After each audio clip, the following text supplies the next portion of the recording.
Let us begin by considering what we mean by suffering. In the conventional sense, suffering is something we avoid at all costs. We run from pain, we shy away from discomfort, we seek pleasure and ease in every aspect of our lives. And yet, here we are proposing that we should force ourselves to suffer. What madness is this? But you see, the very act of running away from suffering is in itself a form of suffering. It's like trying to escape your own shadow by running faster and faster. The harder you run, the more intensely your shadow pursues you. In the same way, the more desperately we try to avoid suffering, the more pervasive it becomes. Consider for a moment the nature of the universe we inhabit. It is a place of constant change, of birth and death, of creation and destruction. The cosmos itself was born in a great explosion, and it continues to expand and evolve through countless cataclysmic events. Stars are born and die, galaxies collide, black holes devour everything in their path. And yet, from this cosmic dance of destruction and creation, beauty and order emerge. Our own planet Earth, this miraculous blue marble floating in the vastness of space, was forged through eons of volcanic eruptions, meteor impacts, and climatic upheavals. Life itself emerged from this crucible of chaos and has evolved through countless cycles of struggle and adaptation. The very air we breathe is the product of billions of years of photosynthesis, a process that involves the constant destruction and reconstruction. And what are our own bodies? Every breath we take, every beat of our heart, every thought that flits through our mind involves a kind of micro-suffering, a breaking down and building up of cells, a constant dance of death and rebirth. We are, in essence, walking, talking, thinking embodiments of this cosmic process. So, when we speak of forcing ourselves to suffer, we are not advocating for needless self-harm or the pursuit of pain for its own sake. Rather, we are suggesting an alignment with the fundamental nature of existence itself. We are proposing a radical acceptance of the fact that suffering, in its myriad forms, is not an aberration to be avoided, but an integral part of the cosmic dance. But let's delve deeper into this idea. What do we really mean when we say force yourself to suffer? It's not about seeking out physical pain or emotional torment. It's about embracing the challenges, the difficulties, the moments of discomfort that life inevitably brings our way. It's about recognizing that these moments of suffering are not obstacles to our growth and fulfillment, but the very means by which we achieve them. Think about any skill you've ever mastered, any goal you've ever achieved. Did it come easily without effort or struggle? Of course not. Whether it's learning to play an instrument, mastering a sport, building a successful career, or cultivating a deep and meaningful relationship. All worthwhile endeavors involve a degree of suffering. We must push ourselves beyond our comfort zones, face our fears and insecurities, endure failures and setbacks. This suffering is not separate from the achievement. It is an integral part of it. The struggle itself is the achievement, the process of overcoming, of pushing through, persevering in the face of difficulty. This is where true growth and fulfillment lie. Consider the butterfly emerging from its chrysalis. The struggle to break free from its cocoon is not an unfortunate obstacle that the butterfly must overcome before it can fly. The very act of struggling strengthens its wings, preparing it for flight. If we, in our misguided compassion, were to cut open the chrysalis to spare the butterfly its suffering, we would doom it to a life of weakness, unable to fly. In the same way, when we attempt to shield ourselves or others from all forms of suffering, we rob ourselves and them of the opportunity for growth and strength. We become like hothouse flowers, beautiful perhaps, but fragile and ill-equipped to face the realities of life. Now I can almost hear some of you thinking, but Alan, surely there's enough suffering in the world already. Why should we deliberately seek out more? And it's a fair question. Indeed, there is immense suffering in our world. Poverty, disease, war, injustice. But here's the rub to this. Suffering comes from our collective attempt to avoid suffering. We wage wars in the name of peace. We exploit others in pursuit of our own comfort. We destroy our environment in our quest for ease and convenience. In our desperate attempts to shield ourselves from discomfort, we create systems and structures that inflict far greater suffering on ourselves and others.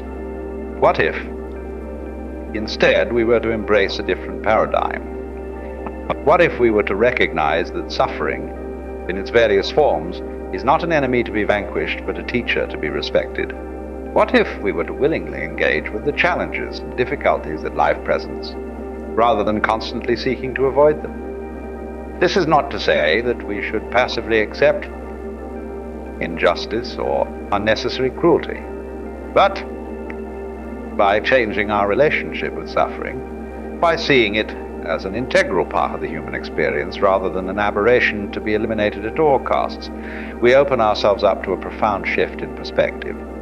When we force ourselves to suffer, that is, when we willingly engage with the difficulties and challenges of life, we begin to develop a kind of psychological and emotional musculature. We become more resilient, more adaptable, more capable of facing whatever life throws our way. Think of it like physical exercise. When we lift weights or run long distances, we are, in a very real sense, forcing ourselves to suffer. We push our bodies to their limits, we experience discomfort, even pain. But through this process, we become stronger, healthier, more capable. The suffering involved in the exercise is not separate from the benefits. It is the very means by which those benefits are achieved.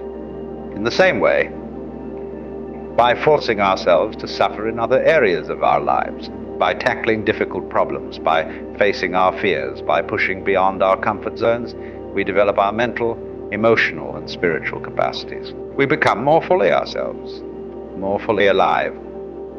But there's an even deeper aspect to this idea of forcing ourselves to suffer. It's not just about developing resilience or achieving personal growth. It's about aligning ourselves with the fundamental nature of reality itself. You see, the universe, in all its vast complexity, doesn't operate on a principle of comfort or ease. It operates on a principle of dynamic tension, of constant change and transformation. The stars burn not because it's comfortable, but because of the immense gravitational forces at their cores. Planets form not through a gentle accumulation of matter, but through violent collisions and intense heat. And life itself, that miraculous emergence of consciousness from the cosmic soup, is a constant process of adaptation and evolution. Every living thing, from the simplest bacterium to the most complex mammal, must constantly struggle to survive, to grow, to reproduce. This struggle is not separate from life. It is life. When we force ourselves to suffer, we are, in a very real sense, participating more fully in this cosmic dance. We are aligning ourselves with the fundamental processes of the universe. We are saying yes to life in all its complexity, all its difficulty, all its pain, and all its joy. But let's be clear about what we mean by forcing ourselves to suffer. We're not talking about self-flagellation or unnecessary asceticism. We're not advocating for a life of constant, grinding misery. Rather, we're suggesting a willingness to engage with the full spectrum of human experience, including those aspects that we might ordinarily shy away from. This could mean pushing yourself to learn a new skill, even when it's frustrating and difficult. It could mean having that difficult conversation you've been avoiding, even though it makes you uncomfortable. It could mean facing your fears head on, whether that's public speaking, heights, or intimacy. It could mean setting ambitious goals for yourself and persevering even when the path becomes challenging. In each of these cases, you are voluntarily embracing a form of suffering. You are choosing to face discomfort, difficulty, even fear. But through this process, you are growing, evolving, becoming more fully yourself. Now, some of you might be thinking, but Alan, isn't this just another form of striving? Aren't we still trying to achieve something? To become something? And it's a perceptive question. Indeed, there's a danger here of forcing yourself into just another self-improvement technique, another way of trying to make ourselves better. When we, as the crucial difference, then we force ourselves to suffer in the way I'm describing, we're not doing it to achieve some future state of perfection or happiness. We're doing it as an expression of our current, complete, perfect nature. We're doing it as a way of more fully inhabiting our lives, more fully expressing our true self. When we fully embrace suffering, when we stop running from it and instead willingly engage with it, it ceases to be suffering in the conventional sense. It becomes simply experience, simply life. The distinction between pleasure and pain, comfort and discomfort, ease and difficulty begins to blur. This is not to say that pain ceases to be painful or that difficulty becomes easy. But our relationship to these experiences changes. We no longer see them as obstacles to be overcome or enemies to be vanquished. Instead, they become teachers, guides, even friends. They become the very means by which we explore the depths of our own being and the nature of reality. Consider the experience of a long-distance runner.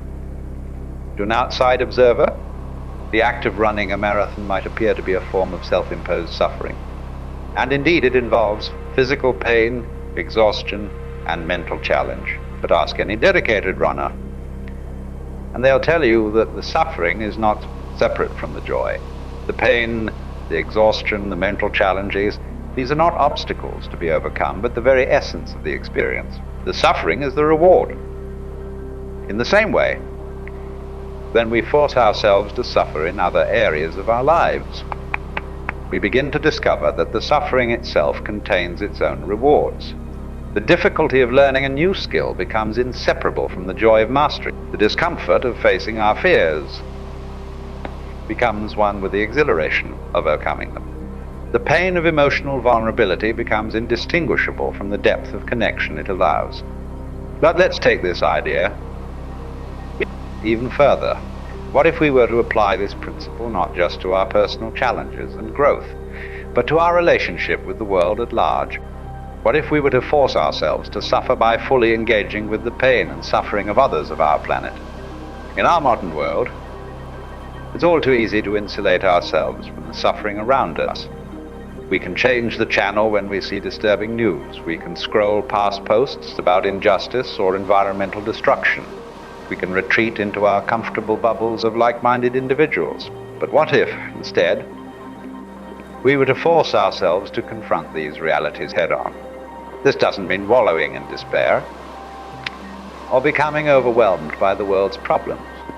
Rather, it means allowing ourselves to truly feel the pain of others, to be moved by the destruction of our natural world, to be shaken by the injustices in our societies. It means resisting the urge to numb ourselves or turn away.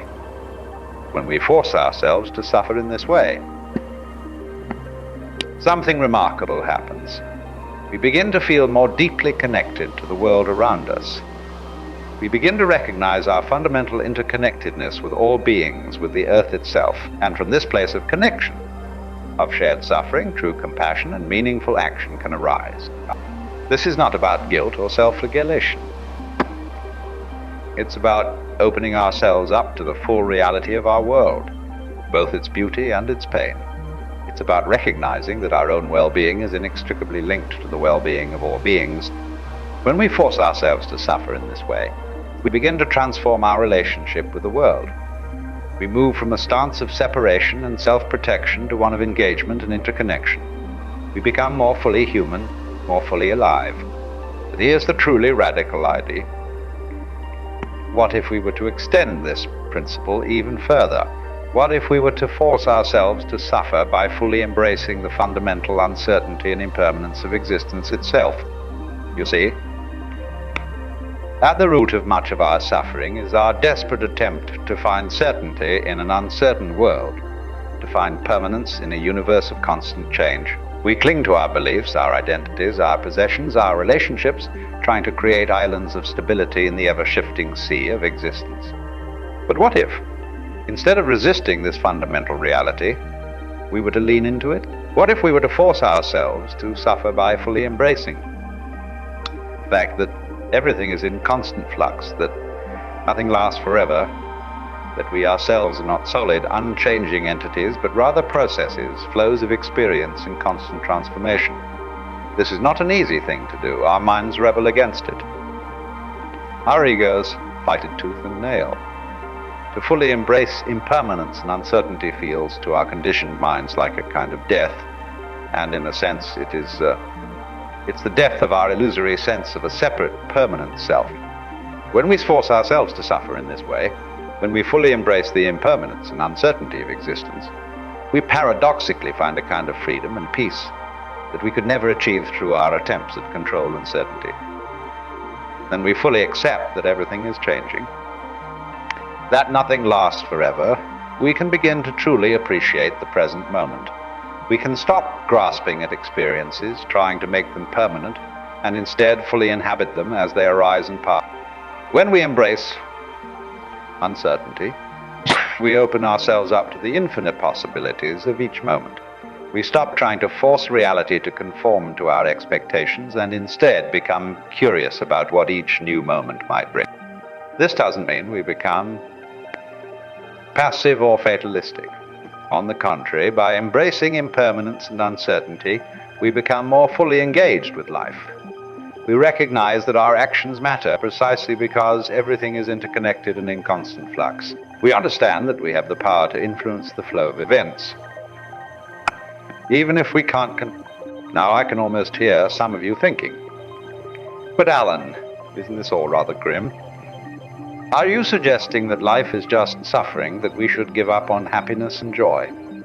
And I understand this concern. It's the beautiful paradox. We force ourselves to suffer in the way I'm describing. When we fully embrace the challenges, the uncertainties, the impermanence of life, we actually open ourselves up to a deeper, more authentic kind of joy. You see, the joy I'm talking about isn't the fleeting pleasure that comes from getting what we want or avoiding what we don't want. It's not the temporary high of a new purchase or a fleeting experience. It's a profound sense of aliveness of connection, participation in the grand dance of existence. When we force ourselves to suffer by fully engaging with life in all its complexity, we begin to experience a kind of joy that doesn't depend on external circumstances. We find joy in the very act of being alive, in the process of growth and transformation, in our connection to all things. This joy isn't separate from suffering. It arises from our willingness to embrace suffering as part of the totality of experience. It's a joy that can coexist with pain, with difficulty, with uncertainty. It's the joy of full participation in life, of saying yes to everything that arises. Think of it like yes. Imagine you're watching a great drama unfold on stage. The play involves moments of tragedy, of comedy, of suspense, of romance. Now, you could choose to only pay attention during the happy scenes, to close your eyes or leave the theater during the difficult or sad parts. But would that really enhance your experience of the play? Wouldn't you be missing out on the full richness of the story? In the same way, when we try to avoid suffering, when we only seek out pleasure and comfort, we miss out on the full richness of life. We become spectators rather than full participants in the great drama of existence. Well, when we force ourselves to suffer, that is, when we willingly engage with all aspects of life, including the difficult and painful parts, we become full participants. We step onto the stage of life and play our part with full commitment, embracing every scene, every line, every emotion. And here's the truly miraculous thing. When we embrace suffering in this way, we begin to transcend the very distinction between suffering and non-suffering. We begin to see that what we call suffering is simply life expressing itself in all its infinite variety. This doesn't mean that pain ceases to be painful, or difficulty becomes easy. But our relationship to these experiences fundamentally shifts. Instead of seeing them as problems to be solved or enemies to be vanquished, we begin to see them as teachers, as opportunities for growth and transformation, as expressions of the incredible complexity and richness of existence. In this light, forcing yourself to suffer becomes an act of profound courage and love. It's a way of saying yes to life in all its manifestations. It's a way of fully inhabiting your humanity, of embracing your role in the cosmic dance. Let me be clear. This is not about being a martyr or a masochist. It's not about seeking out pain or difficulty for its own sake.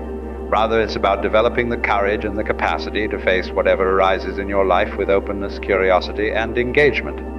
It's about recognizing that every experience, whether we label it as good or bad, is an opportunity for growth, for learning, for deepening our understanding of ourselves and the world around us. When we force ourselves to suffer in this way, we begin to develop the kind of inner strength and resilience that can weather any storm. We become like the flexible reed that bends with the wind rather than the rigid oak that breaks in the storm. We develop the capacity to flow with the ever-changing currents of life rather than constantly fighting against it. But perhaps most importantly, we force ourselves to suffer. When we fully engage with all aspects of life, we open ourselves up to a profound sense of connection and unity with all things.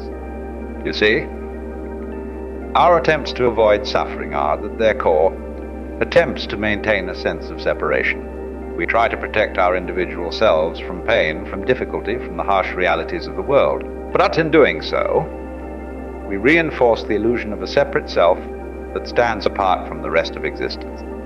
When we force ourselves to suffer, on the other hand, we begin to break down this illusion of separation. We recognize that our pain, our struggles, our challenges are not unique to us, but are part of the shared human experience. We begin to feel our fundamental interconnectedness with all beings, with the earth itself, with the entire cosmos.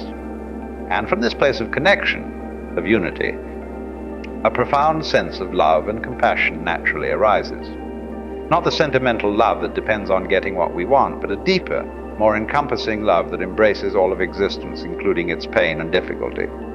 This is the love that allows us to engage fully with the world, to work towards healing and transformation, without becoming overwhelmed or burdened. It's a love that recognizes the pain and suffering in the world not as problems to be solved, but as expressions of the incredible complexity and depth of existence.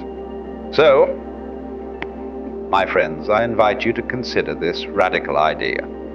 Force yourself to suffer, not in a masochistic or self-destructive way, but as an act of courage, of engagement, of love. Force yourself to face your fears, to push beyond your comfort zones, to engage with the difficult realities of our world. Force yourself to embrace uncertainty, impermanence, the fundamental flux of existence. In doing so, you may find that what you once called suffering transforms into something else entirely. You may discover a deeper kind of joy, a more authentic kind of peace, a more encompassing kind of love. You may find yourself participating more fully in the grand dance of existence, playing your unique part in the cosmic drama with full commitment and engagement. Remember, the universe itself was born in a great explosion, in what we might call a moment of cosmic suffering. And from that initial burst of energy and matter, all the beauty and complexity of existence has emerged. In the same way, by embracing our own moments of suffering, we open ourselves up to the possibility of our own explosion of creativity, growth, and transformation. So go forth, my friends, and suffer well. Engage fully with life in all its complexity. Face your challenges with courage and curiosity. Open yourself to the pain of the world with compassion and love. Embrace the fundamental uncertainty and impermanence of existence. For in doing so, you align yourself with the very nature of the cosmos. You participate more fully in the grand dance of creation and destruction, of birth and death, of joy and sorrow that we call life. And in this full participation, you may find a kind of freedom, a kind of peace, a kind of joy that surpasses all understanding. Remember, the path of forcing yourself to suffer is not an easy one. It requires courage, persistence, and a willingness to face discomfort and difficulty, but it is a path that leads to a fuller, richer, more authentic way of being in the world. My dear friends, I leave you with this challenge. Force yourself to suffer, not out of a sense of duty or obligation, but as an act of love, of courage, of full engagement with life. Embrace the difficulties, the challenges, the painful realities of existence. For in doing so, you open yourself up to the full richness and depth of what it means to be alive. And who knows?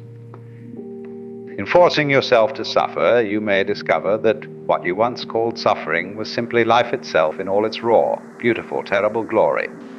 You may find that in embracing suffering, you embrace life itself more fully and completely than you ever thought possible.